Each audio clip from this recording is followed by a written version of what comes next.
સુપ્રભાત ગુજરાત, આપ જોઈ રહ્યા છો કે ન્યૂઝ ને હું છું જય શર્મા। તો નજર કરીએ હેડલાઇન્સ પર।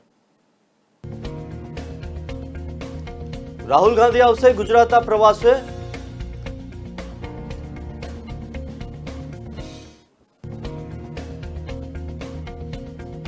હાર્દિકને મોટી રાહત।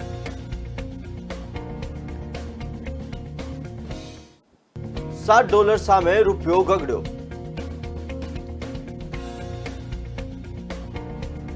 રાજ્યપક્ષનું રાજીનામું। યુદ્ધ વિરામ માટે સરેન્ડર। નજર કરીએ સમાચાર પર વિસ્તારથી। તો ભાજપના નેતાઓની રેલી અને પ્રચાર કામગીરી ગુજરાતમાં તેજ બનવાને પગલે હવે કોંગ્રેસ પણ વિધાનસભાની ચૂંટણીઓ વહેલી આવવાની શક્યતાઓને જોતા પ્રજાના મૂડને પારખવા મેદાનમાં ઉતરી છે। ત્યારે હવે તમામ રાજકીય પાર્ટીઓમાં ચૂંટણીલક્ષી ગતિવિધિઓ તેજ બની ગઈ છે।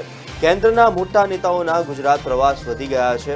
ત્યારે આવતીકાલે કોંગ્રેસના નેતા રાહુલ ગાંધી દાહોદ આવી રહ્યા છે। ગુજરાતમાં આદિવાસી વોટ બેંક વિધાનસભાની ચૂંટણી માટે મહત્વની માનવામાં આવે છે। ત્યારે કોંગ્રેસ આદિવાસીઓના પ્રશ્નોને લઈને આગળ વધી રહી છે।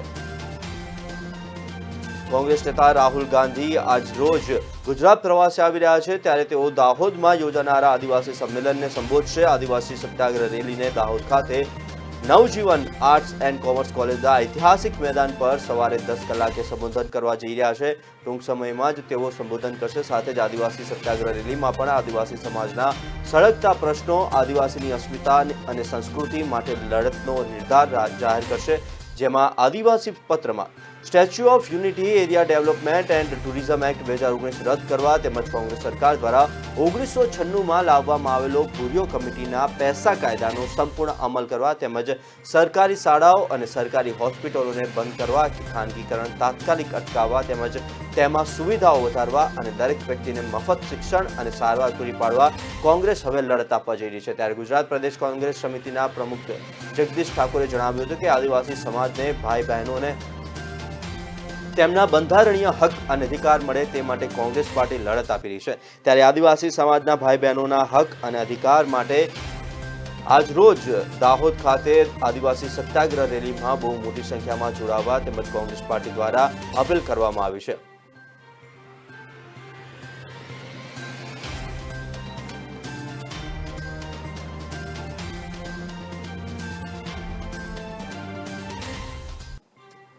વધુ માહિતી માટે અમારા સહયોગી અને નેટવર્ક હેડ વિનોદ દેસાઈ જોડાઈ ગયા છે। વિનોદભાઈ, સૌથી પહેલા તો સુપ્રભાત। સુપ્રભાત। વિધાનસભાની ચૂંટણી નજીક આવી રહી છે। તમામ પક્ષોએ એડી ચોટીનું જોર લગાવવાનું ચાલુ કરી દીધું છે। ત્યારે આજે રાહુલ ગાંધી દાહોદ ખાતે આવી રહ્યા છે। શું છે વધુ માહિતી? જયભાઈ, જે પ્રમાણે ગુજરાતમાં હવે જેમ જેમ ચૂંટણી નજીક આવી રહી છે તેમ તેમ રાજકીય પાર્ટીઓના પ્રવાસો ગુજરાતમાં વધશે। આ એ જ દાહોદ છે ત્યાં વડાપ્રધાન નરેન્દ્ર મોદી પણ સભાને સંબોધી ચૂક્યા છે। આજે રાહુલ ગાંધી પણ અહીંયા સભાને સંબોધી અને આદિવાસીઓ માટે કોંગ્રેસે શું કર્યું કે હાલની સરકારે શું નથી કર્યું એ જણાવવાનો પ્રયાસ કરશે। સાથે જ જો દ્વારકા ડિક્લેરેશન બાદની વાત કરીએ તો પહેલી જાહેર સભા કે જ્યાં લોકોને રાહુલ ગાંધી સંબોધવાના છે। એટલે આમ જોવા જાવ તો ચૂંટણીનો જે રણટંકાર કહેવાય એ માટેની આ સભા છે। એટલે આદિવાસીઓ માટે કોંગ્રેસે શું કર્યું એ તો કહેશે, સાથે સાથે ગુજરાત માટે કોંગ્રેસનો શું એજન્ડા છે એ પણ કદાચ આપણને ખબર અહીંયા પડશે। બીજું મહત્વની વાત એ છે કે પહેલી વખત એવું બન્યું છે જે ભાઈ કે કોંગ્રેસ દ્વારા એક આયોજિત બંધ સભા કરાઈ હશે કદાચ। આ પહેલી ડોમ આ રીતે બાંધી અને મોટી સંખ્યામાં પહેલેથી જ નેતાઓની એક તૈયારી સાથેની આ સભા છે। એટલે ઘણું પરિવર્તન સમયની સાથે આપણે કોંગ્રેસમાં પણ જોઈ શકીએ છીએ। એટલે જે પ્રકારે આજે રાહુલ ગાંધીની સભા કોંગ્રેસમાં દાહોદમાં છે એ ઘણા બધા મુદ્દાઓને ક્લિયર કરશે અને કોંગ્રેસની આગામી રણનીતિ પણ અહીંથી જ સ્પષ્ટ થાય તેવું મારું માનવું છે। જી ચોક્કસથી વિનોદભાઈ, અત્યાર સુધીમાં આપણે કોંગ્રેસની મોટી રેલીઓ અને સભાઓ જોઈ છે, પણ જે પ્રમાણે ડોમ અને ફ્લેક્સ અને છેક ગામના એન્ટ્રન્સથી છેક સુધી જે તિરંગા લગાવવામાં આવે છે, સાથે તેમના પક્ષના ઝંડા પણ લગાવે છે, એક જોતા એવું લાગી રહ્યું છે કે હવે એ કોંગ્રેસ જે પ્રમાણે સાદગીપૂર્ણ હવે કરતી હતી પ્રચાર પ્રસાર, તેના બદલે હવે તે પણ બીજેપીના પગપંથ પર જઈ હોય તેવું લાગી રહ્યું છે, કારણ કે આટલા મોટા પ્રમાણમાં ડોમ બનાવવા અને તે કોંગ્રેસનું કાર્ય નથી. ચોક્કસથી કહી શકાય, કારણ કે જે પ્રકારે ઉનાળાની ગરમી છે, જો ખુલ્લા મેદાનમાં સભા રાખવામાં આવે તો પબ્લિક એકઠી ના થાય. અને આ એ જ દાહોદ છે કે જે થોડા દિવસ પહેલા વડાપ્રધાન મોદી ની સભા હતી અને ત્યાં સૌથી મોટો ડોમ બાંધ્યાનો એ લોકોએ દાવો કર્યો. એટલે હવે કોંગ્રેસ પણ ભાજપના પગલે આધુનિક થઈ રહી છે અને સુચારુ આયોજન સાથે ચૂંટણી પ્રચારના શ્રી ગણેશ આપણે કહી શકીએ.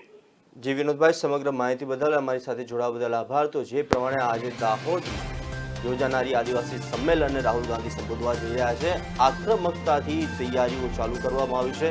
જે કોંગ્રેસ પહેલા સાદગીપૂર્ણ ચૂંટણી પ્રચાર પ્રસાર કરતી હતી, તે પણ હવે મોટા ડોમ બાંધીને અને મોટી સંખ્યામાં જનમેદની ભેગી કરીને પ્રચાર પ્રસાર શરૂ કરવામાં આવી રહ્યા છે. એટલે કે આ વખતની ચૂંટણી રસપ્રદ બની રહેવાની છે. હાર્દિક પટેલ સામે રામોલમાં નોંધાયેલા ફરિયાદને લઈને મોટા સમાચાર સામે આવે છે. પાટીદાર અનામત આંદોલન બાદ થયેલા વિવિધ કેસોને પરત ખેંચવા અંગે રાજ્ય સરકારે કોર્ટમાં અરજીઓ આપી હતી, જેમાં હાર્દિક પટેલ અને અન્યો સામે રામોલ પોલીસ સ્ટેશનમાં નોંધાયેલ કેસ પરત ખેંચવા અંગે સરકારની રિવિઝન અરજીને સેશન્સ કોર્ટે મંજૂર કરી છે.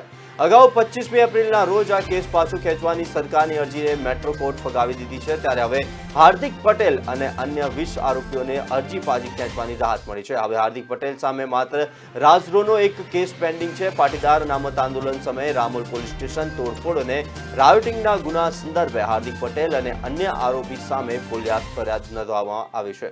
થોડા સમય પહેલા જ સરકારે આ કેસો પરત લેવા માટે અરજી કરી હતી. જોકે મેટ્રો કોર્ટે આ અરજીને ફગાવી દીધી હતી, જેની સામે રાજ્ય સરકારે સેશન્સ કોર્ટમાં અરજી દાખલ કરી હતી, જેને સેશન્સ કોર્ટે માન્ય રાખી છે. આ બાબતે મુખ્ય સરકારી વકીલ સુધીર બ્રહ્મભટ્ટે જણાવ્યું હતું કે સેશન્સ કોર્ટે આપેલા આદેશમાં અવલોકન કર્યું છે કે મેટ્રો કોર્ટ દ્વારા આ અરજીમાં આરોપીઓની અગાઉની વર્તણૂકને ધ્યાને લીધે હતી, પરંતુ આ કિસ્સામાં કોઈ ખરાબ ઈરાદો નથી, પરંતુ પબ્લિક ઇન્ટરેસ્ટમાં અરજી હોવાનું નોંધ્યું છે અને અરજી મંજૂર કરી છે. 20 માર્ચ 2017ના રોજ કોર્પોરેટર પરેશ પટેલે નોંધાવેલી ફરિયાદમાં હાર્દિક પટેલ સામે કેસ નોંધાયો હતો. વસ્ત્રાલના તાત્કાલિક સમયસરના કોર્પોરેટર પરેશ પટેલના ઘરે આસ્થા બંગલોઝમાં ટોળા દ્વારા હુમલો કરવાની ફરિયાદ નોંધાઈ હતી, જે ફરિયાદ બાબતે કેસ પરત ખેંચવા સરકારે રિવિઝન અરજી આપી હતી. અનામત આંદોલન વખતે નોંધાયેલા 900 કેસમાંથી હજુ 187 કેસ પડતર છે. મહિના પહેલા જ પાટીદાર અનામત આંદોલન સમયે પાટીદારો પર થયેલા કેસોને લઈને રાજ્ય સરકારે વધુ 10 કેસ પરત ખેંચવાનો નિર્ણય લીધો છે. આ સાથે જ હાર્દિક પટેલ સામેના કેસને પરત ખેંચવાની કામગીરી પણ ચાલી રહી છે. હાર્દિક પટેલના 2 કેસ પરત ખેંચવા મુદ્દે કાર્યવાહી શરૂ કરાઈ હતી. સરકારે પરત ખેંચેલા 10 કેસમાંથી અમદાવાદ સેશન્સ કોર્ટમાંથી 7 કેસ, જ્યારે મેટ્રોપોલિટન કોર્ટમાંથી 3 કેસ પરત ખેંચાયા છે. નરોડા, રામોલ, બાપુનગર અને ક્રાઇમ બ્રાન્ચ અને સાબરમતી તેમજ નવરંગપુરા અને શહેર કોટડામાં 1-1, જ્યારે કૃષ્ણનગરમાં 2 કેસ છે, જે પરત ખેંચવામાં આવ્યા છે. ગુજરાતમાં અનામત આંદોલન વખતે પાટીદારો પર પોલીસ કેસ નોંધવામાં આવ્યા હતા, જેમાં કુલ 485 પોલીસ ફરિયાદો નોંધાઈ હતી. 228 પોલીસ ફરિયાદો રદ કરાઈ છે. હજુ પણ 140થી વધુ કેસ પેન્ડિંગ છે.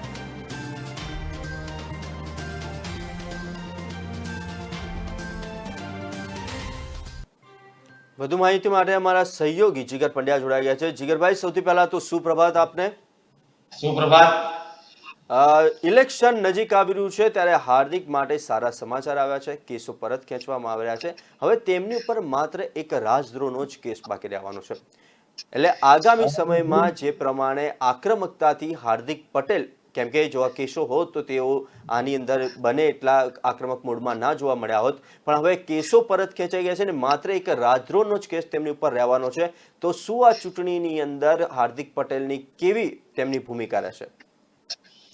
જે રીતે જય આપણે શરૂઆતથી જોઈએ તો પાટીદાર અનામત આંદોલન અને એક જે ચિંગારી જે 2015માં જે ફેલાઈ હતી, ત્યાર પછી મુખ્યમંત્રી પણ બતાવ્યા અને ગુજરાત યુનિવર્સિટી ગ્રાઉન્ડ ખાતે જે 8 થી 10 લાખ પાટીદારો યુવાનો સહિત આખો સમાજ જે ઉમટી પડ્યો હતો અને ત્યાર પછી વિસનગર હોય, રામોલ હોય કે અલગ અલગ જગ્યાએ જે કેસો પાટીદાર યુવાનોને થયા હતા, તેમાંથી મોટા ભાગના કેસો તો તે વખતે જ રદ થઈ ગયા હતા, પરંતુ જે કેસ બચ્યા હતા તેમાં પરત લેવાની માંગણી છેલ્લા ઘણા સમયથી, એટલે કે જે દિવસથી આ જે કેસ થયા હતા ત્યારથી જ માગણી થઈ હતી, પરંતુ સરકાર ના મુખ્યમંત્રીઓ બદલાતા ગયા, પરંતુ કાંઈ તે વખતે પણ માત્ર ઠાલા એક આશ્વાસનો હતા. ત્યારે 2 મહિના પહેલા હાર્દિક પટેલે સંઘર્ષના સાથી કરીને સાણંદની બાજુ ક્યાંક એક ફાર્મ હાઉસમાં તેમના જૂના સાથીદારોને બોલાવ્યા હતા અને હવે આ કેસ જે છે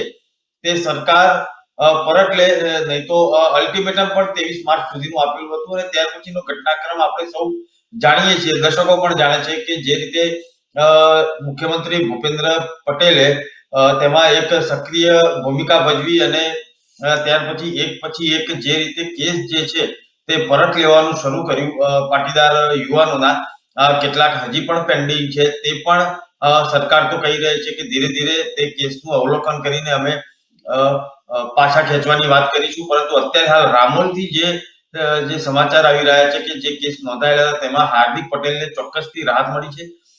બીજી વાત છે કે વિસનગરમાં જે કેસ હતો તેને લઈને હાર્દિક પટેલના ચૂંટણી લડવા પર એક સ્ટે હતો, તે હવે ઉઠી ગયો છે. તો 2022ની ચૂંટણી જ્યારે આવી રહી છે ત્યારે હાર્દિક પટેલની ચૂંટણીમાં ભૂમિકા ચોક્કસ હશે, પરંતુ છેલ્લા જે સમયથી હાર્દિક પટેલની જે રંગ બદલાઈ રહ્યા છે અને નારાજગી જે છે તેમણે ખુલ્લેઆમ કોંગ્રેસના ગુજરાતના નેતાઓ પ્રત્યેની જે નારાજગી જે છે તે વ્યક્ત કરી ચૂક્યા છે અલગ અલગ રીતે.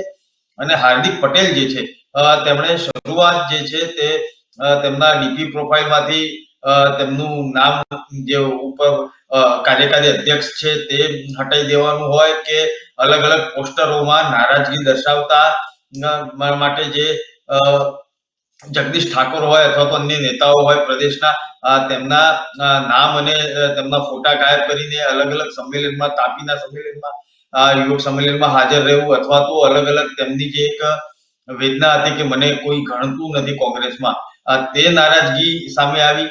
સૌથી પહેલા તો વિસનગરનો જે કેસ પાછો ખેંચાયો ત્યાં તો તેમણે કહી પણ દીધું કે 2022 અને 2024ની ચૂંટણી હું લડીશ.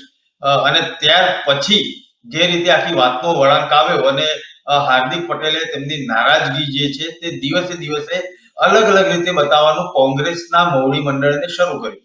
તે પછી કેટલાક નિવેદનો આવ્યા, કેટલાક આક્ષેપો થયા, પરંતુ તેમના પિતાજીના જે શ્રદ્ધાંજલિ કાર્યક્રમમાં કોંગ્રેસના ટોચના તમામ નેતાઓ ત્યાં, રઘુ શર્મા સહિત જગદીશ ઠાકોર અને અન્ય નેતાઓ પણ ત્યાં પહોંચ્યા અને તેવું બતાવવાનો પ્રયત્ન કર્યો કે હાર્દિક પટેલ સાથે અમારે કોઈ અંગત મતભેદ નથી. પરંતુ ત્યાર પછી પણ હાર્દિક પટેલે તેની નારાજગી ચાલુ રાખી હતી, તે પણ આપણે સૌ જાણીએ છીએ.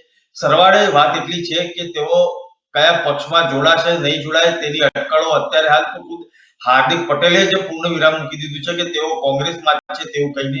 પરંતુ ક્યાંક જે રીતે હવે આ કેસો ધીરે ધીરે પાછા ખેંચવામાં આવી રહ્યા છે અને 2022ની ચૂંટણી પહેલા તો ચોક્કસથી જય આપણે એક અનુમાન લગાવી શકીએ કે હાર્દિક પટેલને રાહત આપવા માટે અથવા તો રાહત આપીને કંઈક ગોઠવણ થઈ રહ્યું હોય તેવું સ્પષ્ટ રીતે જોવાઈ રહ્યું છે.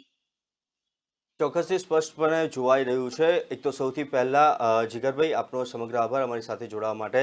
તો જે પ્રમાણે હાર્દિક પટેલ ઉપર કેસ હતા તે દિવસે ને દિવસે ઓછા થઈ રહ્યા છે. હવે માત્ર તેમની પર એક જ કેસ બાકી રહેશે, તે પણ રાજગૃહનો. હવે જે પ્રમાણે ગુજરાતમાં અનામત આંદોલન વખતે પાટીદારો પર પોલીસ કેસ નોંધવામાં આવ્યા હતા, જેમાંથી કુલ 485 પોલીસ ફરિયાદો નોંધવામાં આવી હતી, જેમાંથી 228 પોલીસ ફરિયાદો રદ કરાઈ છે અને હજુ 140થી વધુ કેસ પેન્ડિંગ છે.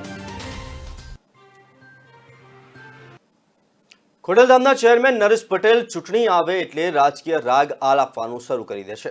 એક સમયે પરિવાર પણ રાજકારણમાં જોડાવા ના પાડી રહ્યો હતો, પરંતુ આ વખતે વિધાનસભાની ચૂંટણી પહેલા જ પરિવારે પણ રાજકારણમાં જોડાવા મંજૂરી આપી દીધી છે. ત્યારે નરેશ પટેલ રાજકારણમાં જોડાશે કે નહીં તે અંગે છેલ્લા 2 મહિનાથી અટકળો ચાલી રહી છે.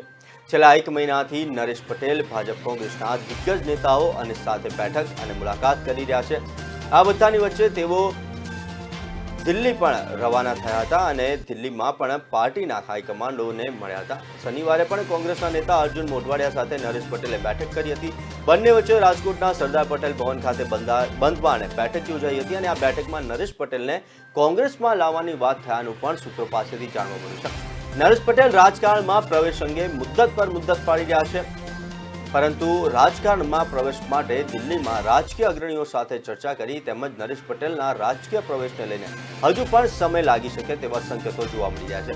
છેલ્લા 1 મહિનાથી ક્યારેક કોંગ્રેસ તો ક્યારેક ભાજપના મોટા નેતાઓ સાથે જોવા મળી રહ્યા છે નરેશ પટેલ. હાલ તો 6 દિવસ પહેલા અમદાવાદના ઠક્કરબાપાના ધારાસભ્ય વલ્લભ કાકડિયા સાથે ડીસાના ધારાસભ્ય શશિકાંત પંડ્યા તેમજ ધરમપુરના ધારાસભ્ય અરવિંદ પટેલ અને અમદાવાદના અમરેવાડીના ધારાસભ્ય જગદીશ પટેલ ખોડલધામ આવ્યા હતા. આ ચારેય ધારાસભ્યોએ ખોડલધામમાં ખોડિયાર માતાજીના મંદિરે દર્શન કર્યા હતા. ત્યારે ખોડલધામથી નીકળતી વખતે નરેશ પટેલ સાથે મુલાકાત થઈ હતી.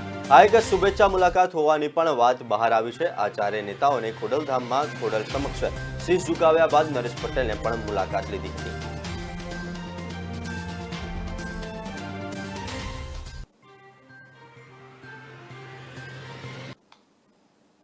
દિવસે દિવસે વિધાનસભાની ચૂંટણી નજીક આવતી રહી છે ત્યારે દરેક પક્ષ અને દરેક નેતા તેમજ દરેક કાર્યકર પોતાના એડી ચોટીનું જોર લગાવી રહ્યા છે. ત્યારે હવે રાધનપુરમાંથી અલ્પેશ ઠાકોરે ફરી એકવાર હુંકાર કરી છે કે આગામી 2022માં હું રાધનપુરથી ચૂંટણી ટિકિટ લઈને આવું છું. રાધનપુર ખાતે યોજાયેલા એક ઠાકોર સમાજના સમૂહ લગ્નની અંદર અલ્પેશ ઠાકોરે હુંકાર કર્યો હતો અને કહ્યું હતું કે 2022ની આ જે ચૂંટણી છે તેની અંદર હું ટિકિટ લઈને આવું છું. સમૂહ લગ્નમાં મોટી સંખ્યામાં ઠાકોર સમાજના લોકો પણ હાજર રહ્યા હતા. ત્યારે આ હુંકાર કરવામાં આવ્યો છે. આગામી 2022માં રાધનપુર વિધાનસભા સીટ પર હું ટિકિટ લઈને આવવાનું છું તેવું અલ્પેશ દ્વારા કહેવામાં આવ્યું હતું. અને રાધનપુર વિધાનસભાના મતદારોએ મને ખૂબ પ્રેમ આપ્યો છે અને તમને નોંધારા નહીં મૂકું તેવું અલ્પેશ ઠાકોર દ્વારા મંચ પરથી કહેવામાં આવ્યું હતું. તેમજ એવું પણ કહેવામાં આવ્યું હતું કે આ વિસ્તારમાં છેલ્લા 3 વર્ષથી વિકાસ અટકી ગયો છે અને આ વિકાસ ફરી મારે થંભાવવો છે. રાધનપુર સમૂહ લગ્નમાં અલ્પેશ ઠાકોરે હુંકાર કરી છે કે 3 વર્ષથી જે આ વિસ્તારનો વિકાસ અટકી ગયો છે તે વિકાસ ફરીથી કરવો છે તેને લઈને તેઓએ ગુહાર કરી છે, હુંકાર કર્યો છે. રાધનપુર સમૂહ લગ્નમાં મોટી સંખ્યામાં ઠાકોર સમાજના લોકો ઉપસ્થિત હતા ત્યારે આ આલાપવામાં આવ્યો છે રાગ. જ્યારે ઠાકોર સમાજના સમૂહ લગ્નમાં આ હુંકાર કરવામાં આવ્યો છે અલ્પેશ ઠાકોર દ્વારા. અને આજે તમને કહું છું, તમે મને ખૂબ પ્રેમ આપ્યો છો, નોંધારા મૂકી નહીં જાઉં. 2022ની ચૂંટણી અહીં લડવા આવવાનો છું, તમારે જીતાડવાનો છે. કોઈ મનમાં સપના જોતા હોય ખોટા કે સમાજ આ વિસ્તારને વેર વિખેર કરવો છે, કે આ સમાજને નોંધારો મૂકી દેવો છે. છેલ્લા 3 વર્ષમાં આ વિસ્તારની પરિસ્થિતિ શું થઈ છે બધાએ જોઈ છે. આ વિસ્તાર એનો વિકાસ અટકી ગયો છે. ત્યાં તમને કહેવા આવ્યો છું 2022માં જ લડવા આવવાનો છું, તમારે જીતાડવાનો છે. દિવસે દિવસે કોંગ્રેસમાંથી મોટા ગજાના નેતાથી માંડીને કાર્યકર્તાઓ રાજીનામું આપ્યું છે. ત્યારે ફરી એકવાર શ્વેતા બ્રહ્મભટ્ટે પણ કોંગ્રેસમાંથી રાજીનામું આપ્યું છે. આખરે શ્વેતાએ બ્રહ્મભટ્ટે કોંગ્રેસમાંથી રાજીનામું આપી દીધું છે. તેઓએ કોંગ્રેસના તમામ પદ ઉપરથી રાજીનામું આપી દીધું છે. તેઓએ સીધા સોનિયા ગાંધીને પત્ર લખીને રાજીનામું આપ્યું છે. ત્યારે લાગે છે કે હવે શ્વેતા બ્રહ્મભટ્ટ ટૂંક સમયમાં ભાજપમાં જોડાઈ શકે છે. શ્વેતા બ્રહ્મભટ્ટે લખ્યું છે કે કોંગ્રેસની અંદર સડો છે જેને દૂર કરવા માટે 360 ડિગ્રી પરિવર્તનની જરૂર છે, પણ આ પરિવર્તન થાય તેમ દેખાતું નથી. રાહુલ ગાંધીથી પ્રેરણા લઈને જોડાઈ પણ સુધારા માટે અનેક ઈમેલ કર્યા, તે પૈકી એક બદલાવ ન થયો. સાથે જ્યારે વડાપ્રધાન નરેન્દ્ર મોદીથી મળવાની ઘટનામાં જે રીતે પક્ષના લોકોએ આલોચના કરી તેનાથી તે વ્યથિત છે. પરિણામે તેમણે કોંગ્રેસના તમામ પોસ્ટ પરથી રાજીનામું આપી દીધું છે. ઉલ્લેખનીય છે કે અમદાવાદ મહાનગરપાલિકામાં વર્ષ 2000થી 2005માં કોંગ્રેસના શાસન દરમિયાન નરેન્દ્રભાઈ બ્રહ્મભટ્ટ હેલ્થ કમિટીના ચેરમેન રહી ચૂક્યા છે. તેમની પુત્રી શ્વેતા બ્રહ્મભટ્ટે વિદેશમાં અભ્યાસ કર્યો છે. તેઓ સમાજમાં દીન દુખિયાઓની મદદ કરતા હોય છે. તેઓ સમાજમાં સેવાભાવી યુવા નેતા તરીકે પણ ઓળખાય છે. 2017માં કોંગ્રેસ તેમના પિતાની વગ અને શ્વેતા બ્રહ્મભટ્ટના સેવા કાર્યથી પ્રભાવિત થયું હતું અને મણિનગર વિધાનસભામાં ભાજપના ઉમેદવાર સુરેશ પટેલ સામે ટિકિટ આપી હતી. જોકે તાત્કાલિક સીએમ અને મણિનગરના ધારાસભ્ય નરેન્દ્ર મોદીએ મણિનગરના કરેલા વિકાસ કાર્યોને કારણે મણિનગરની જનતાએ સુરેશ પટેલને ફરી વિજય બનાવ્યા હતા. શ્વેતા બ્રહ્મભટ્ટની હાર થઈ હતી. ત્યારે માર્ચમાં ગુજરાત પ્રવાસે આવેલા પીએમ નરેન્દ્રથી શ્વેતા અને તેના પિતા મળ્યા હતા. ત્યારથી અટકળો હતી કે તે કોંગ્રેસ છોડીને ભાજપમાં જોડાઈ શકે છે.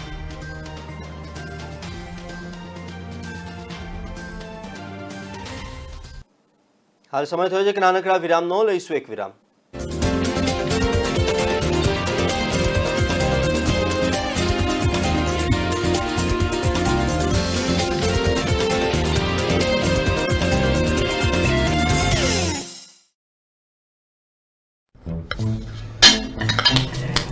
શું થયું આરોહી? અરે મમ્મી, આ બા જેવા ઢોકળા બનાવવા ગઈ પણ ખબર નહીં કઈ અલગ જ બની ગયું છે. આટલા સરસ તો દેખાય છે. હા પણ ટેસ્ટ એ નથી. હળદર કેટલી ચપટી નાખી? 2. અને મરચું? 2 જ. તો પછી બસ એ જ ખૂટે છે. એ જ એટલે અંકુર ઓઇલ. એક્ઝેક્ટ બાર જેવા બન્યા છે. અંકુર ઓઇલ, એ જ અતૂટ બંધન. જ્યારે સરકાર કરે છે અન્યાય ત્યારે ઉઠે છે ચર્ચાનું ચક્રવાત. જ્યારે વિપક્ષ ચૂકે પોતાની ફરજ ત્યારે ઉઠે છે ચર્ચાનું ચક્રવાત. જ્યારે પ્રજા થાય પરેશાન ત્યારે ઉઠે છે ચર્ચાનું ચક્રવાત. બાબુઓ કરે મનમાની ત્યારે ઉઠે છે ચર્ચાનું ચક્રવાત. થાય સબળો નબળા પર હાવી ત્યારે ઉઠે છે ચર્ચાનું ચક્રવાત. કે ન્યૂઝ બનશે અવાજ જ્યારે પણ ઉઠશે ચર્ચાનું ચક્રવાત. શિવમ ગુગળ ધૂપ કપ જે ઘરમાંથી નેગેટિવિટી દૂર કરે, મચ્છર જીવ જીવાત દૂર કરે અને ઘરનું વાતાવરણ કરે શુદ્ધ. તો આજે જ લઈ આવો શિવમ ગુગળ ધૂપ કપ.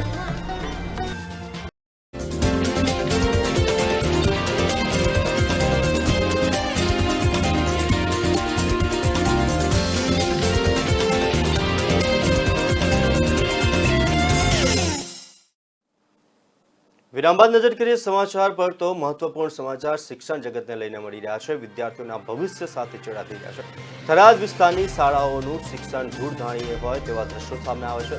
થરાદ વિસ્તારની શાળાઓના એક પછી સોશિયલ મીડિયામાં ઘોટાળા વાયરલ થઈ રહ્યા છે. બનાસકાંઠા જિલ્લાના છેવાડાના વિસ્તારમાં કાલ બાદ ફરીથી 2 શાળાનો છબરડો સામે આવ્યો છે. થરાદ તાલુકાની પ્રાથમિક શાળામાં રિઝલ્ટમાં ઘોટાળો સામે આવ્યો છે. થરાદના મિયારના પ્રાથમિક શાળા બાદ રડકા અને કુંભરા પ્રાથમિક શાળા રિઝલ્ટમાં બેદરકારી સામે આવી છે. ધોરણ 8ના પરિણામમાં બાળકને ગણિતમાં 160માંથી 258 ગુણ આપવામાં આવે છે. કુંભારા પ્રાથમિક શાળામાં સંસ્કૃતના વિષયમાં 160માંથી 176 ગુણ અપાયા છે. પ્રાથમિક શાળામાં વાર્ષિક મૂલ્યાંકન 160 ગુણ હોવા છતાં 160 કરતાં વધુ ગુણ અપાતા ચર્ચા જોવા મળી રહી છે. શાળાના બાળકનું સમગ્ર રિઝલ્ટ સોશિયલ મીડિયામાં વાયરલ થતા શિક્ષકોની કામગીરી બાબતે પણ સવાલ ઉઠ્યા છે. પરિણામ વર્ગ શિક્ષકે તૈયાર કર્યા બાદ આચાર્યએ પણ સહી સિક્કા કરી અને વેલિડ કર્યા છે. ત્યારે શિક્ષણ સુધારાની વાતો કરતી સરકારની કામગીરી પર પાણી ફેરવતા આવા શિક્ષકો પર લોકોનો કટાક્ષ જોવા મળી રહ્યો છે. જ્યાં મૂલ્યાંકન કરતા વધુ ગુણ અપાતા હોય ત્યાં બાળકનું ઘડતર કેવું થતું હશે તેવા મોટા સવાલો ઊભા થઈ રહ્યા છે. આટલી મોટી બેદરકારી ગુજરાત સરકારની શિક્ષણ નીતિ પર ઉઠાવે છે સવાલો. આટલી મોટી ભૂલ શિક્ષક કે આચાર્યના ધ્યાનમાં નહીં આવી તેની પણ તેઓએ કબૂલાત કરી રહ્યા છે. વર્ગ શિક્ષક બાદ આચાર્યશ્રીને પણ રિઝલ્ટમાં ભૂલ કેમ ન પકડી તે પણ મોટો સવાલ ઊભો થયો છે. આ ભૂલ સરત ચૂક થઈ કે જાણી જોઈને કરેલી હતી તેવો પણ મોટા સવાલ અનેક સવાલો ઊભા થયા છે. અને હાલ શિક્ષણ જગતને લઈને એક મોટા સમાચાર આવ્યા છે કે એ શિક્ષકોએ જે રિઝલ્ટ હોય છે તે 160 માર્કનું હોય છે પણ 160 કરતાં વધુ માર્ક આવ્યા કઈ રીતના તેને લઈને મોટા સવાલ ઊભા થઈ રહ્યા છે. સાથે સાથે શિક્ષકે તો ભૂલ કરી પણ આચાર્યએ પણ પ્રિન્સિપાલે પણ તે રિઝલ્ટ ઉપર સહી સિક્કા કરીને પ્રિન્સિપાલની પણ મોટી ભૂલ સામે આવી છે. અને એવા અનેક સવાલ ઊભા થઈ રહ્યા કે શું આ છે ગુજરાત સરકારની નવી નીતિ કે શિક્ષકોને પણ સમજ નથી પડતી તેવા અનેક સવાલ ઊભા થઈ રહ્યા છે. રિઝલ્ટમાં આવો ઘોટાળો તો શિક્ષણમાં કેવો મોટો ઘોટાળો થશે તેને લઈને લોકો શાળા અને શાળાના તંત્ર સામે લોકો ચિંતા વ્યક્ત કરી રહ્યા છે. અગાઉ પણ આવી જ ઘટના આ જ વિસ્તારના એક ખાનગી શાળામાંથી સરકારી શાળામાંથી પણ સામે આવી હતી કે જેની અંદર 180 માર્કના પેપરમાં વિદ્યાર્થીઓને 200 અને 210 માર્ક આપવામાં આવ્યા હતા. ત્યારે ફરી એકવાર આવી જ શિક્ષણ જગતને લઈને મોટા સમાચાર આવે છે કે 160 ગુણના પ્રશ્નપત્રની અંદર 185 માર્ક કેવી રીતે તેને લઈને મોટા સવાલ ઊભા થઈ રહ્યા છે. જેમાં શિક્ષકોની ભૂલ તો છે જ સાથે સાથે આચાર્ય પણ એ રિઝલ્ટ ઉપર સહી સિક્કા કરેલા છે તો આચાર્યનું પણ ધ્યાન નહીં ગયું હોય તેવા મોટા સવાલ સામે આવી રહ્યા છે.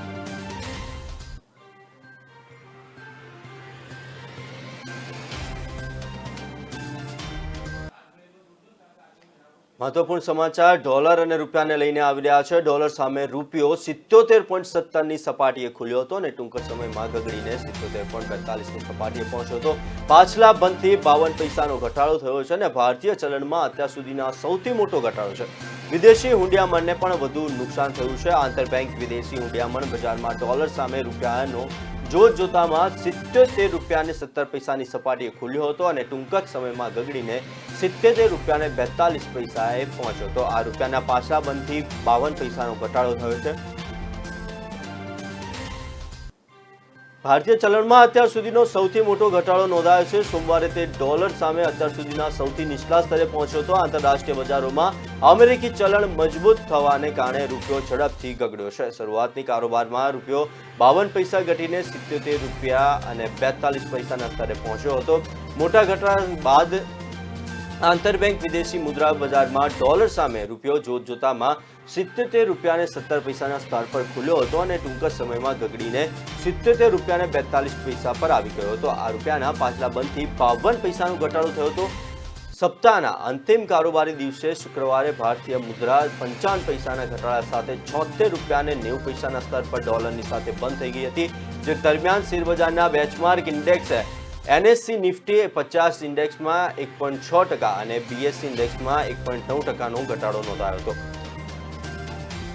દેશ તેમજ વિદેશી મુદ્રા ભંડારમાં પણ સતત ઘટાડો થઈ રહ્યો છે. તે પહેલીવાર 600 અરબ ડોલરની નીચે આવી ગયો છે. તેમાં સતત 8 સપ્તાહથી ઘટાડો થઈ રહ્યો છે. 29 એપ્રિલે પૂરા થયેલા સપ્તાહમાં ફોરેક્સ રિઝર્વ 2.695 અબજ ડોલર ઘટીને 597.73 અબજ ડોલર થયું હતું. આ પહેલા 22 એપ્રિલે પૂરા થયેલા સપ્તાહમાં 3.271 અબજ ડોલરના ઘટાડા સાથે વિદેશી મુદ્રા ભંડાર ઘટીને 600.423 અબજ ડોલર પર આવી ગયો હતો.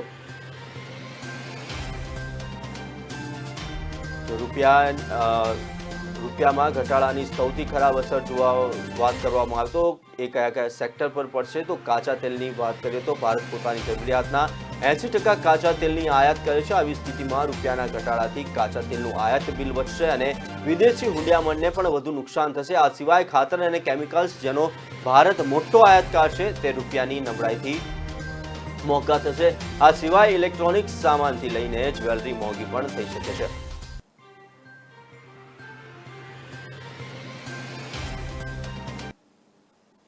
મહત્વપૂર્ણ સમાચાર મળી રહ્યા છે તે પ્રમાણે હવે શ્રીલંકાના PM મહિન્દ્રા રાજપક્ષેએ રાજીનામું આપી દીધું છે. કોઈ પણ બલિદાન આપવા માટે તેઓ તૈયાર છે તેવું કહેવામાં આવ્યું હતું. આર્થિક સંકટનો સામનો કરી રહેલા શ્રીલંકાના વડાપ્રધાન મહિન્દા રાજપક્ષેએ રાજીનામું આપ્યું. શ્રીલંકાની સ્થાનિક મીડિયાએ રાજીનામાના સમાચારનો દાવો કર્યો. વિપક્ષની ઇન્ટરમિસ સરકાર બનાવવાની માંગ સાથે ચૂકતા રાજપક્ષે આ પગલું ઉઠાવ્યું છે. આ પહેલા રાજપક્ષે ટ્વીટ કર્યું હતું કે શ્રીલંકામાં ભાવનાઓનું પૂર જોવા મળી રહ્યું છે. એવામાં હું લોકોને સંયમ રાખવા અને તે વાત યાદ રાખવાની અપીલ કરું છું કે હિંસાથી માત્ર હિંસા જ ફેલાશે. આર્થિક સંકટનો સામનો કરવા આર્થિક સમાધાનની જરૂરિયાત છે જેના ઉકેલ માટે આ પ્રશાસન પ્રતિબદ્ધ છે. રાજીનામું આપતા પહેલા રાજપક્ષે કહ્યું કે તેઓ જનતા માટે કોઈ પણ બલિદાન આપવા માટે તૈયાર છે. તેમના આવા નિવેદનથી અટકળોએ જોર પકડ્યું અને રાજપક્ષેએ રાજીનામું આપ્યું અને તેમના નાના ભાઈ અને રાષ્ટ્રપતિ ગોતબાયા રાજપક્ષે પણ આર્થિક સંકટનો સામનો કરી સરકાર પર દેશને બહાર કાઢવા માટે વચગાળાની સરકાર બનાવવાનું દબાણ વધી ગયું છે. શ્રીલંકામાં આર્થિક સ્થિતિ બદતર બનતી જાય છે જેના કારણે સામાન્ય લોકો સરકારની સામે વિરોધ પ્રદર્શનો કરી રહ્યા છે. ત્યારે આ વિરોધ પ્રદર્શનોને જોતા રાષ્ટ્રપતિ ગોતબાયા રાજપક્ષે 1 મહિના પછી 6 મેના રોજ ફરી ઇમરજન્સી લગાડી દીધી છે. હવે સામાન્ય લોકો સરકાર વિરુદ્ધ રસ્તા પર નહીં ઉતરી શકે. ઇમરજન્સી શુક્રવારે અડધી રાતથી જ લાગુ કરી દેવાય છે. સંસદમાં તણાવપૂર્ણ સ્થિતિને જોતા સ્પીકર મહિન્દા યાપા અભયવર્ધનાએ શુક્રવારે સંસદ 17 મે સુધી સ્થગિત કરી હતી. વિપક્ષે પોલીસની કાર્યવાહીનો કડક વિરોધ પણ કર્યો હતો.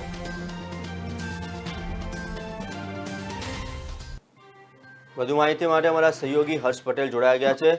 હર્ષ, સુપ્રભાત. સૌ પ્રથમ તો આપને સુપ્રભાત. હર્ષ, ઘણા સમયથી શ્રીલંકા આર્થિક સંકટનો સામનો કરી રહ્યા હતા અને તેના વચ્ચે તેમના જ નાગરિકો દ્વારા મહિન્દા રાજપક્ષેનું રાજીનામાની માંગ ઉચ્ચારવામાં આવી હતી અને અંતે તેઓએ રાજીનામું આપ્યું છે. શું છે વધુ અપડેટ? જી જય, વાત કરીએ તો રાજનીતિ હોય કે સમાજકારણ હોય કે સમયની વાત હોય છે. એક સમય હતો અત્યાર સુધી આઝાદી ત્યારથી લગભગ આ ગોતબાયા રાજપક્ષે પરિવાર જ વર્ષોથી શ્રીલંકામાં શાસન કરતો આવ્યો છે. એક પરિવારનું જ એક હતું શાસન રહ્યું છે. પછી એ રાષ્ટ્રપતિનું પદ હોય કે વડાપ્રધાનનું પદ હોય, પરંતુ છેલ્લા કેટલાય વર્ષોથી એમને ભગવાન સ્વરૂપે માનવામાં આવતા હતા પરિવારને, આ રાજતંત્રોને, આ ચલાવતી સરકારના લોકોને. પરંતુ છેલ્લા જે એક વર્ષથી અથવા કહીએ તો છેલ્લા મહત્વના 3-4 મહિના રહ્યા છે, જેમાં એમની વિરુદ્ધ એટલા વિરોધના સૂર ઉઠ્યા છે કે ના પૂછો વાત. એમની પાછળ એમના તૃતીયો કારણભૂત છે, એ સીધી વાત છે, દેખાઈ આવે છે. એમને એક હતું શાસન જે માની લીધું હતું પોતાનું, એનાથી ઘણી બધી ભૂલ થઈ અને શ્રીલંકા હાલ આર્થિક કટોકટીમાંથી બહુ ગંભીર રીતે પસાર થઈ રહ્યું છે. હવે જે રાષ્ટ્રપતિ એ ગણો અને જેમને રાજીનામું આપી દીધું છે, એટલે હવે આપણે એમને પૂર્વ વડાપ્રધાન જ કહીશું. એ બંને એક જ પરિવારમાંથી આવે છે, એ બંને પિતરાઈ ભાઈઓ અથવા એ એમના ભાઈનો સંબંધ છે. તો એવી રાષ્ટ્રપતિ સુધી એવી ફરજ આવી પહોંચી હતી જઈ આપણે પરિસ્થિતિનું નિર્માણ કરીએ તો એવું ન કહી શકાય કે માત્ર દેશના હિતને ધ્યાનમાં રાખીને આમને રાજીનામું આપ્યું છે. પરિસ્થિતિ ત્યાં સુધી વણસી ગઈ હતી કે હવે તો આ ફરજિયાત જેવું બની ગયું હતું. હવે કોઈ બીજો ઉપાય રહ્યો હોય એવું લાગી નતું રહ્યું, કારણ કે રાષ્ટ્રપતિ માટે જેમને રાજીનામું આપ્યું મહિન્દ્રા રાજપક્ષે, એમના જે ભાઈ છે એ રાષ્ટ્રપતિ છે, જે એમની માટે ફરજિયાત બની ગયું હતું કે હવે તો એમને એ વસ્તુમાંથી કોઈને સરકારને એમને તોડવી પડે એવું જ હતું અને રાજીનામું અપાવવું પડે એવું જ હતું. એટલે એ કારણોસર એમના પીએમએ રાજીનામું આપી દીધું છે અને રાજીનામું આપતી વખતે એમને મોટી સુખિયાણી વાતો કરી છે કે હું શ્રીલંકા માટે કંઈ પણ કરવા તૈયાર છું. પરંતુ શ્રીલંકાની પ્રજા એ સુખિયાણી છે. શ્રીલંકાની પ્રજા પણ જાણે છે કે આ પરિસ્થિતિ, તમે શ્રીલંકા માટે કંઈ પણ કરવા તૈયાર છો, નિવેદન એક બાજુ આપો છો, પણ શ્રીલંકાની હાલ જે કોઈ પરિસ્થિતિ છે, આ પરિસ્થિતિ આર્થિક કટોકટીની જે પરિસ્થિતિનું નિર્માણ થઈ છે એની પાછળ પણ તમે જ ક્યાંક કારણભૂત છો. એ ખૂબ જ સુખેરી રીતે લોકો જાણે છે. પણ આ બધી વાત તો રાજ્યની થઈ, રાજતંત્રની થઈ, બરાબર છે. હાલ અપડેટ એ આવી રહ્યા છે કે 17 મે સુધી એ જે છે એ સ્થગિત કરી દેવામાં આવી છે સંસદ, અને આગળ શું થશે એ રાજકીય શું ગતિવિધિ થશે એનું શેડ્યુલ છે, એનું કોઈ નવી સરકાર નવા કોઈ પીએમ ને અપોઇન્ટ કરાશે કે નહીં, એ બધી એ હજી પાછળની ને આવનારો સમય આપણને બતાવશે. પણ એક વસ્તુ ચોક્કસ કે જનતા ખૂબ જ ત્રસ્ત થઈ ગઈ છે. એક સમયની સોનાની નગરી કહેનારી લંકા આજે લોકો એ જીવન જરૂરિયાતની ચીજ વસ્તુઓ ખરીદવા માટે ત્યાં પોતાનું સોનું વેચી રહ્યા છે. આ પરિસ્થિતિ એ કેટલી ગંભીર પરિસ્થિતિ કહી શકાય એનું આંકલન આ એક દ્રષ્ટાંતથી તમે અને હું બંને અથવા આપણી સમગ્ર જનતા એ લગાવી શકે છે. તો આટલી ગંભીર પરિસ્થિતિ સુધી શ્રીલંકા આવ્યું અને કોઈની આંખ ન ઉઘડી અને એના પછી જો કોઈ પીએમ ને રાજીનામું આપવું પડે તો એ કોઈ સ્વાભાવિક વાત છે, એમને આપી જ દેવું જોઈએ. આ તો એમના સ્વાભિમાનની વાત કહી શકાય. અને ત્યારબાદ જો એમ કે જેમના થકી જ નિર્માણ થયું હોય પરિસ્થિતિનું ને એમ કે કોઈ શ્રીલંકા માટે કંઈક કરવા તૈયાર છું, તો કોઈ જનતાને વિશ્વાસ ન બેસે, એ સીધી વાત છે. તો અહીંથી એક સ્પષ્ટ થાય છે કે આ રાજીનામા પાછળ એમની પસંદગી નહીં, એમની ફરજ જવાબદાર હતી. એમની ખુદની ત્યાગની કે બલિદાનની ભાવના આ બલિદાન પાછળ અથવા આ રાજીનામા પાછળ બિલકુલ જવાબદાર નથી. એમને ફરજ આવી પડી પહોંચી હતી, એમની માટે ફરજિયાત થઈ ગયું હતું એટલે રાજીનામું આપ્યું છે. જી હર્ષભાઈ, સમગ્ર માહિતી બદલ આભાર. તો હવે ટૂંક જ સમયમાં શ્રીલંકાની વચગાળાની સરકાર બની શકે છે, કેમ કે શ્રીલંકામાં રાષ્ટ્રપતિએ જાહેર કરી છે હાલ ઇમરજન્સી, અને સાથે સાથે શ્રીલંકામાં રાષ્ટ્રપતિએ જે ઇમરજન્સી જાહેર કરી છે અને પીએમ મહિન્દ્રા રાજપક્ષે પણ રાજીનામું આપ્યું છે અને વચગાળાની સરકાર ટૂંક સમયમાં શ્રીલંકામાં બની શકે છે.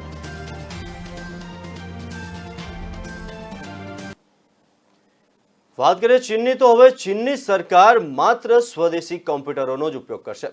50 મિલિયન પીસી બદલવામાં આવશે. ચીન સરકાર દ્વારા જારી કરાયેલા તાજેતરના આદેશ હેઠળ પીસી બ્રાન્ડ અને સોફ્ટવેરનો સમાવેશ કરવામાં આવ્યો છે, પરંતુ ઇન્ટેલ અને એમએમડી જેવી કંપનીઓના ઉત્પાદનોને તેમાંથી બાકાત રાખવામાં આવ્યા છે. કહેવાય છે કે ચીન પાસે હજુ આ કંપનીઓની ટેકનોલોજીનો વિકલ્પ નથી. એક અહેવાલ અનુસાર ચીનની સરકારે તેની એજન્સીઓ અને રાજ્ય સાહસોને વિદેશી બ્રાન્ડના તમામ પર્સનલ કોમ્પ્યુટર્સનો ઉપયોગ બંધ કરવાનો નિર્ણય આપ્યો છે. તેમના સ્થાને તેમને દેશમાં બનેલા કોમ્પ્યુટરનો ઉપયોગ શરૂ કરવા માટે કહેવામાં આવ્યો છે. આ પગલાં પાછળનો હેતુ સંવેદનશીલ સ્થળોએ વિદેશી ટેકનોલોજીની પહોંચને સમાપ્ત કરવાનો છે. એવું કહેવાય છે કે તમામ એજન્સીઓ અને સાહસોને આ કામ 2 વર્ષમાં પૂર્ણ કરવા માટે કહેવામાં આવ્યા છે. અમેરિકન મીડિયા સંસ્થા બ્લૂમબર્ગના એક સમાચાર અનુસાર આ નિર્ણયને કારણે માત્ર ચીનની સરકારી ઓફિસોમાં ઉપયોગમાં લેવાતા 50 મિલિયન કોમ્પ્યુટર્સ બદલવામાં આવશે. આ સમાચાર અનુસાર ચીનની સરકારે ઘણા સમય પહેલા વિદેશી બ્રાન્ડની જગ્યાએ દેશમાં વિકસિત કોમ્પ્યુટરનો ઉપયોગ કરવાનું મન બનાવી લીધું હતું, પરંતુ આ કામગીરી ધીમી ગતિએ ચાલી રહી હતી. પરંતુ હવે અમેરિકા સાથે વધી રહેલા સંઘર્ષને જોતા ચીન સરકાર સરકારે તેને વહેલી તકે પૂર્ણ કરવાનો નિર્ણય લીધો છે. એક એજન્સી કેનાસિસ અનુસાર ચીનમાં પર્સનલ કોમ્પ્યુટર્સની સૌથી લોકપ્રિય બ્રાન્ડ HP અને ડેલ ટેકનોલોજીસ છે. તેમના પછી ચીનની કંપની લેનોવોનો નંબર આવે છે. હવે નવી નીતિ હેઠળ HP અને ડેલ કોમ્પ્યુટર્સને બદલવામાં આવશે. ચીન પર્સનલ કોમ્પ્યુટરનો મોટો નિકાસકાર છે. 2021માં તેની નિકાસ 9% વધી હતી, પરંતુ ચીનમાંથી જે કોમ્પ્યુટરની નિકાસ કરવામાં આવી છે તેમાં મોટી સંખ્યામાં અમેરિકન કંપનીઓના કોમ્પ્યુટર્સ છે. આ કંપનીઓના ઉત્પાદન એકમો ચીનમાં છે.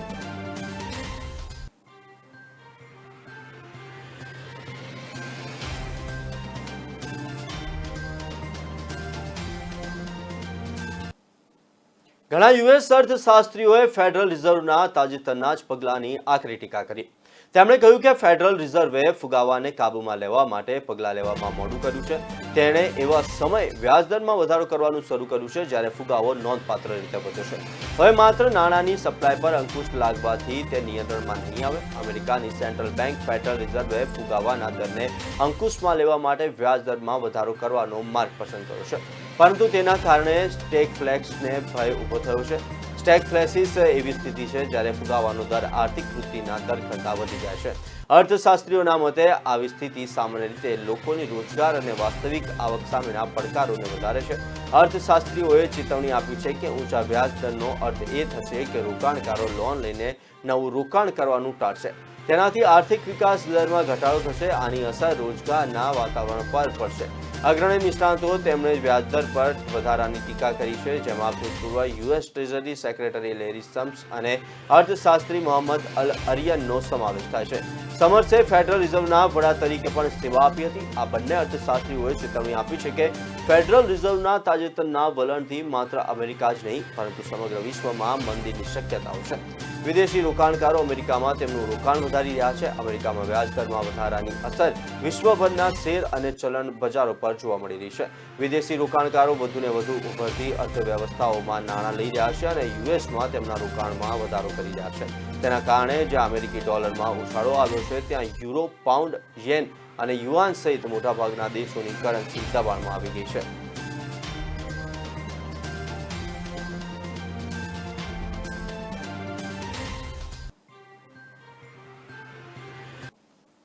હાલ સમય થયો છે એક નાનકડા વિરામનો. લઈશું એક વિરામ.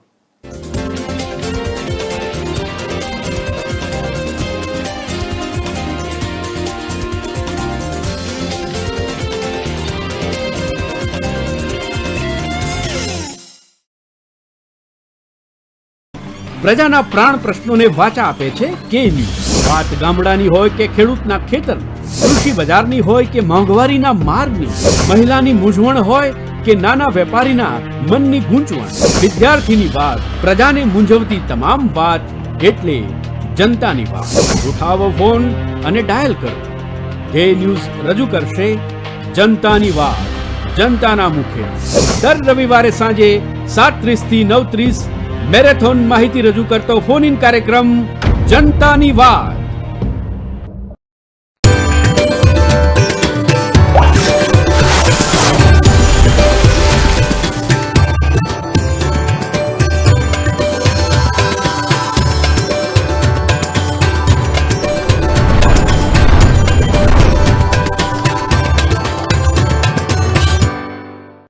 कामयाबी की असली पहचान तभी होती है जब उसकी बुनियाद मजबूत हो, क्योंकि जिन्हें खुद पर भरोसा हो उनकी ताकत कभी कम नहीं होती है. इसलिए भरोसा करिए सिर्फ विकी पावर प्लस TMT बात पर. अब घर बनेगा स्ट्रॉन्ग, चलेगा लाइफ लॉन्ग.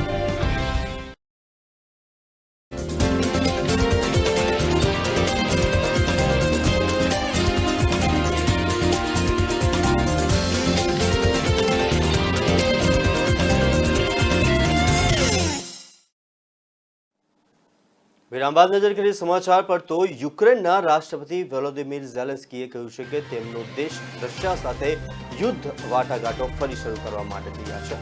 મીડિયાકર્મીઓ સાથે વાત કરતા સિન્હુઆએ ઝેલેન્સ્કીને ટાંકીને કહ્યું કે રશિયાએ યુક્રેનમાંથી પોતાના સૈનિકો હટાવી લેવું જોઈએ અને યુદ્ધ બંધ કરવું જોઈએ.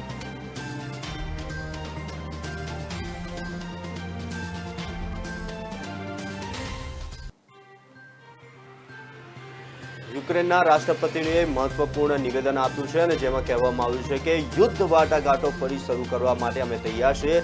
રશિયાએ સૈનિકો હટાવવા જોઈએ તેમજ યુદ્ધ બંધ કરવું જોઈએ. મીડિયા સાથે વાત કરતા સિન્હુઆએ આ વાત જણાવી હતી. યુક્રેનના રાષ્ટ્રપતિ વોલોદિમીર ઝેલેન્સ્કીએ કહ્યું છે કે તેમનો દેશ રશિયા સાથે યુદ્ધ વાટાઘાટો ફરી શરૂ કરવા માટે તૈયાર છે. મીડિયાકર્મીઓ સાથે વાત કરતા સિન્હુઆએ ઝેલેન્સ્કીએ ટાંકીને કહ્યું હતું કે રશિયાએ યુક્રેનમાંથી પોતાના સૈનિકો હટાવી લેવા જોઈએ અને યુદ્ધ બંધ કરવું જોઈએ તેમજ વાત પણ કરવી જોઈએ.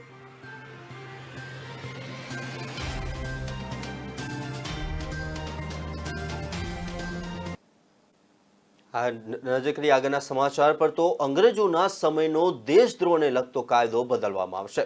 કેન્દ્રએ સુપ્રીમ કોર્ટ સમક્ષ કહ્યું છે કે કલમ 124A ની ફરી તપાસ કરવામાં આવશે.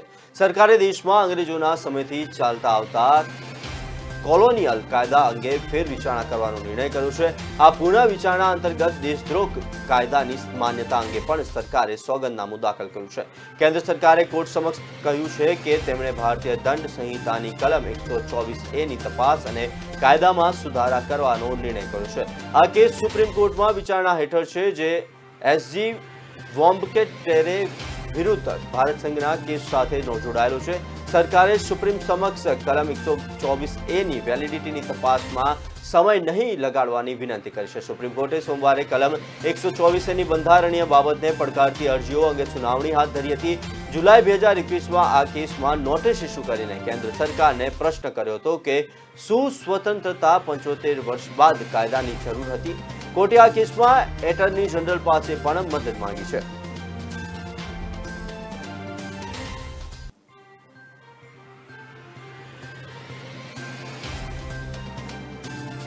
દેશદ્રોહને લગતો કાયદો હવે બદલવામાં આવશે. અંગ્રેજોના સમયનો દેશદ્રોહને લગતો આ કાયદો છે, જે બંધારણીય બાબતને પડકારતી અરજી પણ કરવામાં આવી હતી.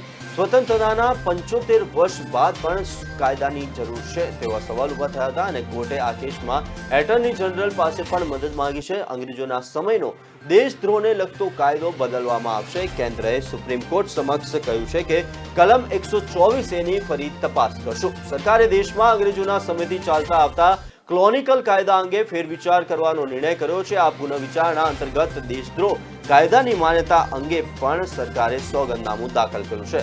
કેન્દ્ર સરકારે કોર્ટ સમક્ષ કર્યું છે કે તેમણે ભારતીય દંડ સંહિતાની કલમ 124A ની તપાસ અને કાયદામાં સુધારા કરવાનો નિર્ણય કર્યો છે. આ કેસ સુપ્રીમ કોર્ટમાં વિચારણા હેઠળ છે, જે એસજી વોમ્બકેટેરે વિરુદ્ધ ભારત સંઘના કેસ સાથે જોડાયેલો છે.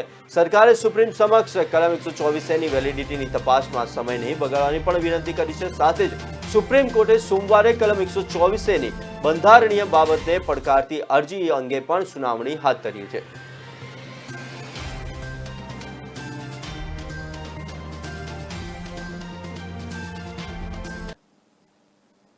નજર કરીએ આગળના સમાચાર પર તો તાજમહેલ હવે ફરી એકવાર ચર્ચામાં આવ્યો છે.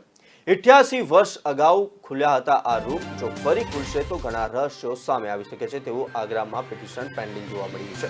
ભાજપના નેતા ડોક્ટર રજનીશસિંહે તાજમહેલના 22 રૂમ ખોલવાને લઈને અલ્હાબાદ હાઈકોર્ટની લખનૌ બેન્ચમાં અરજી દાખલ કરી. પિટિશન દાખલ થયા બાદ લોકોમાં આ 22 રૂમના રહસ્યને લઈને ઉત્સુકતા છે.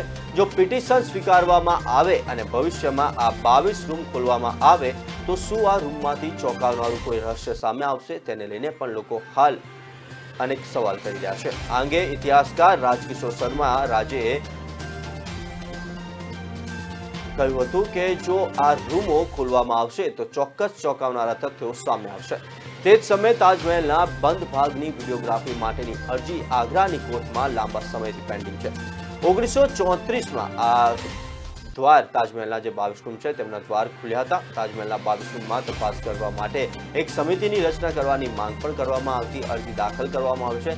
અરજી દાખલ થયા બાદ તાજમહેલ અને તેજો મહાલય વચ્ચેનો વિવાદ ફરી એકવાર ચર્ચામાં આવ્યો છે.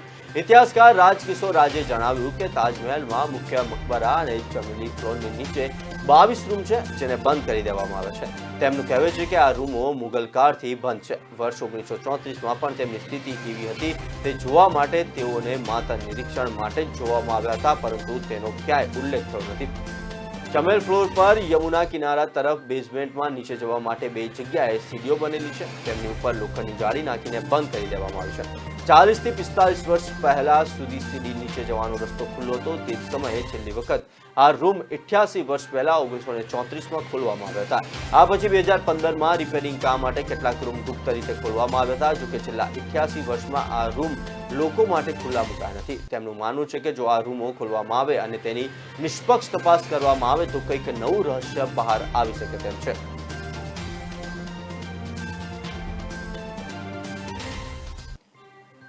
વધુ માહિતી માટે અમારા સહયોગી જીગર પંડ્યા જોડાઈ ગયા છે. જીગરભાઈ, જે પ્રમાણે તાજમહેલની વાત કરવામાં આવી રહી છે, 22 ઓરડાઓ, આપણે અગાઉ પણ જે સાઉથમાં આવેલા મંદિરના જે ઓરડાઓ ખુલ્યા હતા અને ચોંકાવનારી વસ્તુઓ સામે આવી હતી, ચોંકાવનારા રહસ્યો સામે આવ્યા હતા, ત્યારે હવે તાજમહેલને લઈને પણ, તાજમહેલ અને ત્રીજો મહેલને લઈને પણ ફરી એકવાર પિટિશન જે ઘણા સમયથી પેન્ડિંગ હતી તે ફરી એકવાર ચર્ચાઓમાં આવી છે. અને તાજમહેલની નીચે આવેલા 22 ઓરડાઓ જો ખોલવામાં આવે તો અનેક પ્રકારના રહસ્ય સામે આવી શકે છે. અને તાજમહેલ અને ત્રીજો મહેલનો પણ જે લાંબા સમયથી પ્રશ્ન આવી રહ્યો છે તે પણ હલ થતો જણાઈ રહ્યો છે.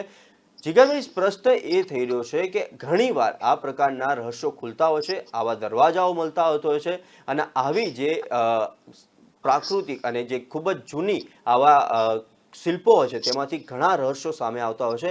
જો તાજમહેલના આ 22 દરવાજાઓ ખોલવામાં આવે તો કેવા પ્રકારના રહસ્યો સામે આવી શકે છે? જય, રહસ્યની વાત કરીએ તે પહેલા આ ચોક્કસ આપણે રહસ્યની વાત તો કરી દીધી છે, પરંતુ તે પહેલા થોડીક પાસ્ટ ભૂતકાળમાં જોઈએ તો ઇતિહાસ વિદ્વાનના જણાવ્યા પ્રમાણે તે લોકોએ ખૂબ રિસર્ચ કરેલી છે અલગ અલગ જે આપણા ઐતિહાસિક સ્મારકો છે તેમાં. અને ખાસ કરીને તાજમહેલનો વિવાદ જે છે તે આજનો નથી, ઘણા વર્ષોથી હિન્દુ સંગઠન ત્રીજો મહાલ તરીકે ઓળખી રહ્યા છે. અને કેટલાક જે મુસ્લિમ સંગઠનો છે તેને શાહજહાં અને મુમતાઝના પ્રેમના પ્રતીક સમાન જે રીતે ઇતિહાસમાં અત્યાર સુધી તો ભણાવવામાં આવેલું છે તે રીતે તેને ઓળખાણ પ્રસ્થાપિત કરી રહ્યા છે. પરંતુ ઇતિહાસકારોના મતે જોઈએ તો આ જે એક સ્ટોરી જે છે શાહજહાં અને મુમતાઝ, અને તેમાં આ સ્પષ્ટ રીતે ઉલ્લેખ છે કે શાહજહાંની યાદમાં, માફ કરજો મિત્રો, મુમતાઝની યાદમાં શાહજહાંની આ એક તેની જે ત્યાં આગળ કબર હતી અને તે પ્રમાણે તેની યાદમાં આખો એક તાજમહેલ શાહજહાંએ બનાવ્યો હતો તેવું ઇતિહાસના પાને લખાયેલું છે. પરંતુ તેનાથી પાછળના ઇતિહાસમાં જવું પણ જરૂરી હોય છે, કારણ કે જે દિવસે ઇતિહાસ લખાય તે કેટલો ઓથેન્ટિક છે તેની પણ તપાસ જરૂરી હોય છે. કારણ કે જે રીતે ઇતિહાસકારોના મતે મધ્યપ્રદેશની અંદર મુમતાઝનું મૃત્યુ થયું હતું અને આજે પણ મધ્યપ્રદેશના બુહરાનમાં મુમતાઝની જે કબર જે છે તે આવેલી છે અને તેના સ્થાનિકો સહિત, ઇતિહાસકારો સહિત ASI archaeology of Indian department પણ ત્યાં આગળ બોર્ડ મારેલું છે કે આ મુમતાઝનું જે જગ્યાએ મૃત્યુ થયેલું હતું તે આ જગ્યા છે. હવે સવાલ એ છે કે મધ્યપ્રદેશના બુરહાનથી આગ્રાનું ડિસ્ટન્સ જે છે તે આજની તારીખમાં, આજના નવા યુગમાં પણ કેટલાક કિલોમીટર સુધી છે અને ત્યાં જતા જે વાર લાગે તે પણ એક સમય અને આ આંકડો જે છે તે આપણે સમજી શકીએ છીએ. ત્યારે શાહજહાંના સમયમાં કે જ્યારે કોઈ એવી કોઈ સુવિધા ન હતી, માત્ર ને માત્ર બળદગાડામાં જવાતું હતું, ત્યારે મુમતાઝનો મૃતદેહ બુરહાનથી ત્યાં સુધી લઈ જવામાં કેટલો સમય લાગ્યો હશે તે એક પ્રશ્ન છે. આ પ્રશ્ન હું નહીં, ઇતિહાસકારો અને કેટલાક જાણકારો કરી રહ્યા છે. સૂત્રોના પ્રમાણે આપણે ફક્ત અત્યારે હાલ જે ચર્ચા જે છે તે કરી રહ્યા છીએ. બીજી એક ચર્ચાનો સવાલ આવ્યો છે કે જ્યારે તાજમહેલને બનતા 20 થી 22 વર્ષ લાગ્યા હતા, ત્યારે 20 થી 22 વર્ષ સુધી મુમતાઝના મૃતદેહને કેવી રીતે સાચવ્યો તે પણ એક સવાલ ઇતિહાસકારોના મતે કેટલાક સંગઠનો ઉઠાવી રહ્યા છે. તો આ બધા જે સવાલો જે છે તેને લઈને ચોક્કસ ત્યાં આગળ ત્રીજો મહાલય હોય તેવી શંકા જે હિન્દુ સંગઠનો કરી રહ્યા છે, તેમાં ક્યાંક તેમની માંગણી જે છે તે કોર્ટને, નામદાર કોર્ટને તેઓ પૂછી રહ્યા છે, સરકારને પૂછી રહ્યા છે કે જો આ ખરેખર તાજમહાલ જ છે અને તેમાં કોઈ રહસ્ય છુપાયેલું નથી તો દરવાજા ખોલીને દૂધનું દૂધ અને પાણીનું પાણી કરી નાખવું જોઈએ. એમાં તે લોકો એવું નથી કહી રહ્યા કે આ શિવ મંદિર જ છે, તેઓ એવું કહી રહ્યા છે કે અમને એવી શંકા છે કે આ શિવ મંદિરની ઉપર આ જે કઈ સ્ટ્રક્ચર બનાવેલું છે તે તેનું સમાધાન થઈ જાય. હવે ખરેખર તે લોકો એવું કહી રહ્યા છે કે જો નામદાર કોર્ટ ચુકાદો આપશે કે તમે જે 22 ઓરડાની વાત કરો છો કે અન્ય જે ઓરડાઓ છે તેમાં કંઈક રહસ્ય છુપાયેલું છે અને પણ તેમાં કશું જ ના નીકળે તો આ લોકો જે કંઈ ચુકાદો છે તે શિરોમાન્ય રાખવા માટે તૈયાર છે. તેમાં તે લોકો એવી જીદ નથી પકડી કે આ હિન્દુ મંદિર છે અથવા તો મુમતાજની દરગાહ છે, તેવો કોઈ જ પ્રકારનો વિવાદ નથી.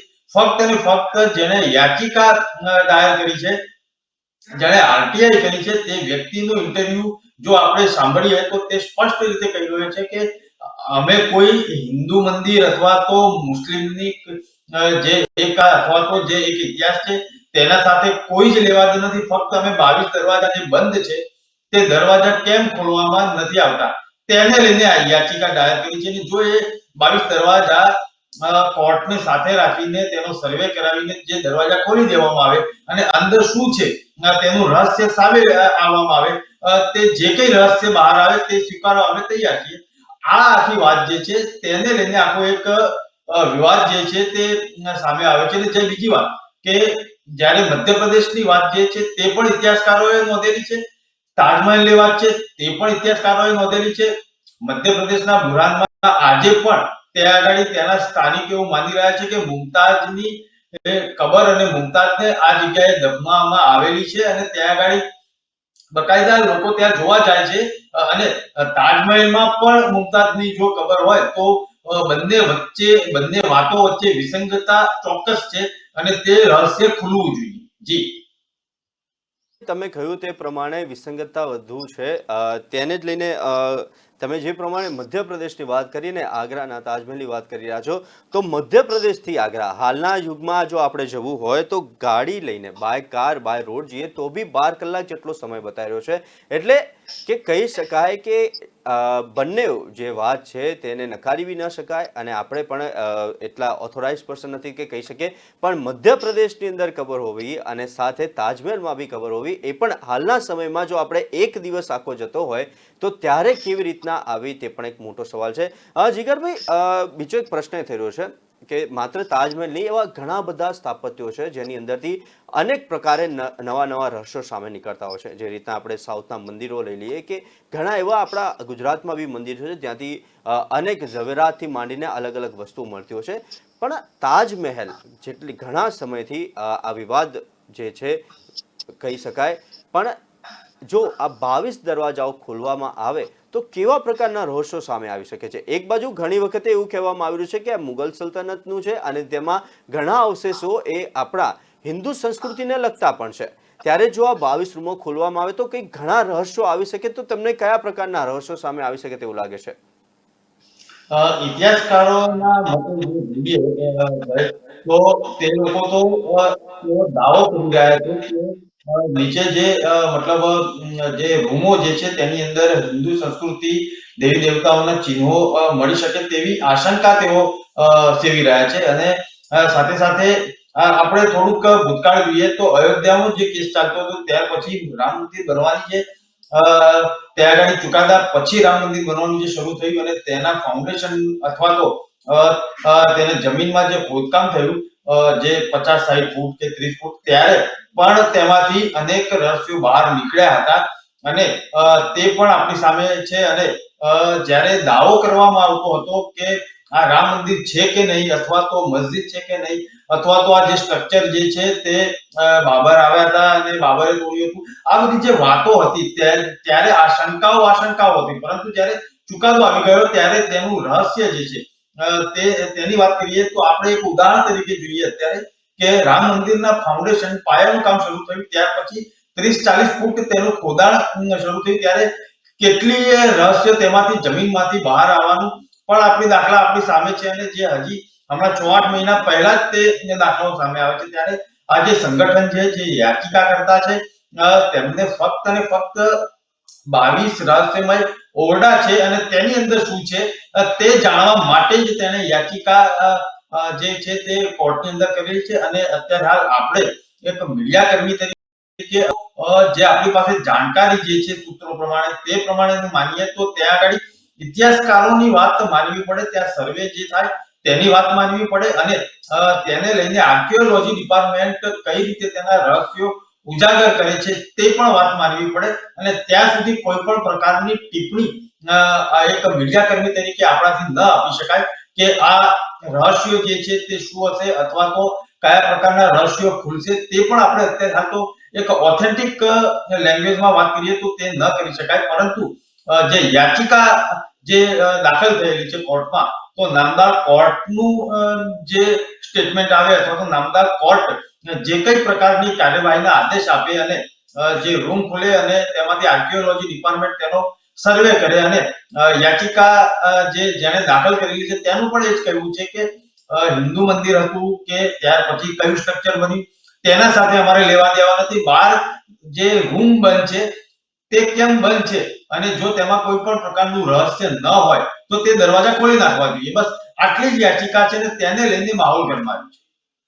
જીગરભાઈ, અત્યારે હવે આ વાત જે છે તેને નથી સમજતા, પણ જો આ 22 જે રીતના સાઉથના મંદિરમાંથી આપણને પણ મોટા પ્રમાણમાં ખજાનો મળ્યો હતો ને લોકોને, એટલે જે આવનારી પેઢી છે તેમના માટે તો આ નવું જ હશે, તો આ એક સંસ્કૃતિનો બી ભાગ કહેવાય, એક મહામૂલ્ય ચીજ વસ્તુઓનું પણ એક્ઝિબિશન બી થઈ શકે અને સાથે સાથે આટલા વર્ષો પહેલા કેવા પ્રકારની ચીજો વસ્તુઓ આવતી તો તેનું પણ આવનારી પેઢીને એક એક્ઝિબિશન અને એક શું કહેવાય તેને કે કેવી હતી કળા વર્ષો જૂની તેનો પણ એક ખાસ ખ્યાલ આવી શકે, તેને લઈને શું કહેશો કે આ જે અંદરથી જે પણ વસ્તુ બહાર નીકળશે કે રહસ્યો બહાર નીકળશે તે આવનારી પેઢીને પણ ઉપયોગી નીવડશે અને આપણા સંસ્કૃતિનો અને ભૂતકાળનો એક ભાગ પણ એ લોકોના મનોસ્થિતિ ઉપર તેની અસર જોવા પડશે? ચોક્કસથી જે રીતે આપણો ભારત જે છે, ભારતની સંસ્કૃતિ જે છે તે સનાતન કાળથી આવેલી છે અને સનાતન ધર્મ આપણો જે છે તે કહેવાય છે અને ભારતીય ભૂમિ પર જ્યારે આપણે બધા ઇતિહાસ ભણેલા છીએ કે મુગલોનું આક્રમણ થયું તે પહેલા પણ અખંડ ભારત હતું અને ભારતની સીમાડાઓ જે છે તે અફઘાનિસ્તાનથી ઉપર હતા, આજે આ બાજુ ઈરાનને હતા અને આ બાજુ બ્રહ્મા, મ્યાનમાર અને તેનાથી આગળ જે છે ત્યાં સુધીના સીમાડાઓ બર્મા સુધીના હતા. તો એમ કહી શકાય કે ભારતીય સંસ્કૃતિ અને ભારતીય ઇતિહાસ જે છે તે અંગ્રેજો અથવા તો યુરોપિયન દેશો છે તેના કરતા પણ સદીઓ જૂનો છે, કારણ કે ઋષિમુનિ કાળથી આપણી જે સંસ્કૃતિ છે તે ચાલી આવે છે અને તમે જુઓ કે કેટલાય ઇતિહાસમાં દબાયેલા જે રહસ્યો જે છે તે કાળક્રમે બહાર આવતા હોય છે. તમે રામાયણ મહાભારતની વાત કરો તો તે જે મહાગ્રંથ જે છે અને હિન્દુ સંસ્કૃતિ અથવા તો હિન્દુના આસ્થા ધર્મને આસ્થા અને પ્રતીક સમાનનો જે ગ્રંથ છે તેમાં પણ તમે જુઓ તો રામાયણ કાળમાં પણ ભગવાન શ્રી રામે શ્રીલંકા સુવર્ણની હતી તેનો દાખલો લઈએ આપણે, બીજી બધી વાત પછી કરીએ, કારણ કે જે ત્રેતા યુગની વાત કરીએ આપણે, અત્યારે હાલ આપણે સમજો કે કળિયુગ ચાલે છે અને ત્રેતા યુગમાં ભગવાન શ્રી રામે જ્યારે જન્મ લીધો હોય અને તેના પુરાવા આજની તારીખમાં પણ ભારતના વિવિધ પ્રદેશોમાં જોવા મળતા હોય ત્યારે તે રામ સેતુની વાત હોય કે રામેશ્વરમ જે શિવલિંગની સ્થાપના ભગવાન શ્રી રામે કરી હતી તેની વાત હોય અથવા તો ભગવાન શ્રી રામે જ્યારે વનવાસ માટે તેમનું પ્રાણ કર્યું અને નાસિકમાં પંચવટી અને ત્યાંથી સીતાનું જે હરણ રાવણે કર્યું હતું શ્રીલંકાના રાજાએ, તેના હયાત પુરાવાઓ પણ ત્યાં છે. શબરીના બોર ખાધા, તો જે શબરી જે છે તે આપણા ગુજરાતના ડાંગ જિલ્લામાં તેનો જે આશ્રમ હતો તેના પુરાવા આજની તારીખમાં છે અને ત્યાંથી આગળ વધીએ તો આપણે મહારાષ્ટ્રથી આગળ કર્ણાટકાની અંદર જઈએ તો ત્યાં જટાયુનું મંદિર છે, જેણે પ્રતિશોધ કરવા માટે પોતાનું બલિદાન આપ્યું હતું. તે આ બધા જે પુરાવા જે છે ત્રેતા યુગના, એટલે કે 10-12 હજાર વર્ષ પહેલાના, એમ કહી શકાય કે જે 5000 વર્ષ પહેલાની કૃષ્ણની સુવર્ણ નગરી જે દ્વારકામાં જે હતી ભગવાન શ્રી કૃષ્ણની, તેના પુરાવા આપણે પણ નાસાએ શોધીને આપેલા છે, અમેરિકન સંસ્થાઓએ શોધીને આપ્યા છે અને 10,000 વર્ષ પહેલા જ્યારે આ બધા પુરાવા રામાયણના અત્યારે હયાત હોય ત્યારે આ તાજમહાલ તો હું માનું છું ત્યાં સુધી 1000 વર્ષ પહેલાનો છે, એટલે ચોક્કસ તેના રહસ્યો આપણી સામે આવશે તેવું ચોક્કસ આપણે માનીએ. જી જીગરભાઈ, સમગ્ર ચર્ચા કરવા માટે આપનો ખૂબ ખૂબ આભાર અમારી સાથે. એટલે ટૂંક સમયમાં હવે જ્યારે તાજમહેલના 22 દરવાજા ખુલશે ત્યારે જ શું છે અંદર તેનું રહસ્ય આપણને ખબર પડશે. હાલ સમયનો અભાવ છે, આગળના સમાચાર માટે જોતા રહો કે ન્યૂઝ. નમસ્કાર.